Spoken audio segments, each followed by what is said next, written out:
guys! Today's video is for everyone who's done an Erasmus exchange or done a student exchange or a school exchange or anything long-term language learning type of thing. And for anyone else who's interested in this topic. So here are all the things that are probably going to happen to you if you're going abroad for a long time to learn a language. So let's get right into it. So the first thing is that you're not going to understand anything that's going on. This is the brutal truth. Personally, when I went to England and when I went to Switzerland, I couldn't say a freaking word in these language and I was completely lost and I couldn't understand anything that people would tell me. And the solution for that is smile and nod. It's all you're gonna be able to do. It's a bit weird at the beginning, but it's something you have to go through. And your conversation are going to look like this. Hey, we're going out tonight. Which restaurant do you want to go to? A few moments later. The second phase is where you start to understand a little bit more, but you're really not too sure about anything. So most of the time it ends up that you ask people to repeat.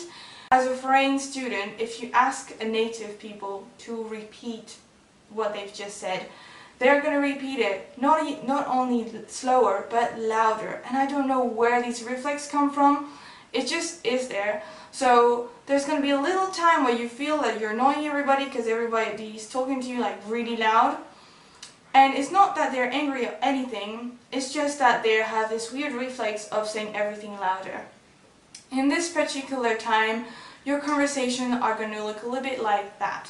What did you think of yesterday's restaurant? Can you repeat these? What did you think of yesterday's restaurant? Crazy. Third phase is, for me, the most frustrating, especially as a chatterbox person that I am. It's really hard on everyone who enjoys talking. Is the phase where you understand everything that's been said, but you cannot yet formulate an answer. So it's really frustrating because you understand perfectly what's being told to you and you're just blocked because you have no idea how to respond, and it's so frustrating. At this point, because you realize you understood what's being said, you're still really proud of that you were able to understand what's being said. So you want the people to know you understood. So instead of answering the question because you can't, you just let the people know that you understood the question. So it's a kind of a weird situation, and more than likely your conversation are going to look like this. What do you want to do during the holidays? I understand. So for the time that you're learning a language abroad, there are two types of people who are really going to annoy you. And for me personally, in Germany, these two types of people were joined in only one person who's a very good friend of mine, and I'm still really happy I got to know him. There was just sometimes I was like, bro, please. First person is the person who corrects you. Don't get me wrong, people who correct you, it's really nice to correct exchange people, especially if they ask for it. However, there's always that person who takes it too much at heart and corrects every single word you say. And it's so annoying for multiple reasons, is that after a full conversation with them, you feel like your language is really bad.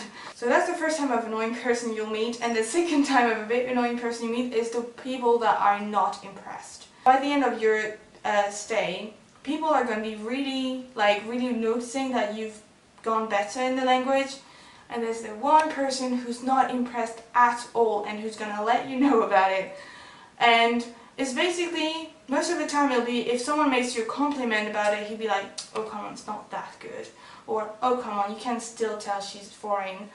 And it's just really frustrating because you've been here for a long time and you're kind of proud of what you've achieved so far, and this person is not having any of it. This last part of this video is the 3 things that are going to happen to you throughout the whole exchange, and that are sometimes a bit embarrassing, sometimes a bit hard, but at the end they're just going to stay there good memories.